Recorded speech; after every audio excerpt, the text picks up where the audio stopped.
Perkenankanlah saya Asep Samsu, calon guru penggerak Angkatan 9 dari SMA Negeri 1 Jalan Cagak, Kabupaten Subang, Provinsi Jawa Barat. Pada kesempatan ini, saya akan memaparkan demonstrasi kontekstual dari pemikiran Ki Hajar Dewantara, yaitu pendidikan yang berhamba pada anak. Menurut Ki Hajar Dewantara, tujuan pendidikan adalah menuntun segala kodrat yang ada pada anak agar mereka dapat mencapai keselamatan dan kebahagiaan setinggi-tingginya, baik sebagai manusia maupun sebagai anggota masyarakat. Sesuai dengan pemikiran Ki Hajar Dewantara, guru harus berpihak kepada peserta didik, sehingga sebagai guru harus bisa menuntun peserta didik sesuai dengan kodratnya, baik kodrat alam maupun kodrat zaman. Selain itu, guru harus memahami karakter peserta didik dan tujuan pengajarannya. Hal ini agar terwujudnya peserta didik yang memiliki kemampuan di bidang pengetahuan atau intelektual dan juga memiliki budi pekerti yang luhur. Berdasarkan semboyan dari Bapak Ki Hajar Dewantara tentang peran guru, yaitu Ingarso Sung Tulodo, yang artinya seorang guru harus bisa memberi contoh dan panutan kepada anak didiknya. Ingmadya Mangun Karso, guru harus bisa membangkitkan semangat atau kemauan dalam diri peserta didik untuk terus belajar dan melakukan inovasi. Dan terakhir, Tuturi Handayani, guru haruslah memberi dorongan atau motivasi atau arahan kepada anak didiknya. Dengan memahami dan menerapkan makna ketiga semboyan tersebut, diharapkan guru mampu memberikan pendidikan yang berpihak pada para peserta didik dengan cara memberikan kemerdekaan dalam belajar, kemerdekaan dalam berpikir, kreatif, inovatif untuk mengembangkan ide sesuai dengan minat dan bakatnya.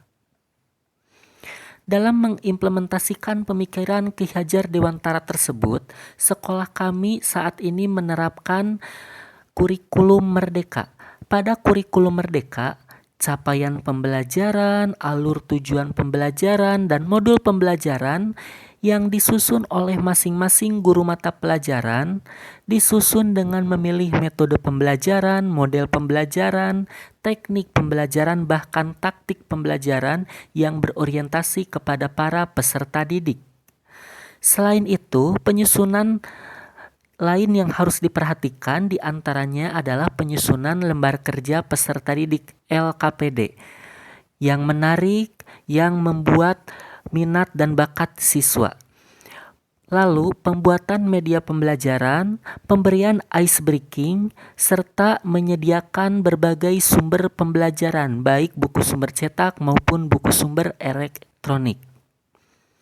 Selain dalam kegiatan belajar mengajar, sekolah kami melaksanakan berbagai program lainnya dalam memantik dan mengembangkan pemikiran Ki Hajar Dewantara, yaitu program P5, Proyek Penguatan Profil Pelajar Pancasila, program ekstrakurikuler wajib kepramukaan, program ekstrakurikuler pilihan, dan program pembiasaan, yaitu program pembiasaan yang dilaksanakan pada jam ke-0 hingga jam ke-1.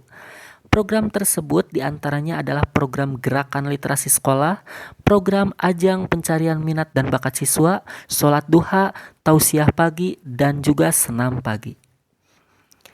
Secara umum, hasil yang kami peroleh melalui program tersebut, melalui program-program yang berorientasi kepada pemikiran KHD, hasilnya adalah sebagai berikut.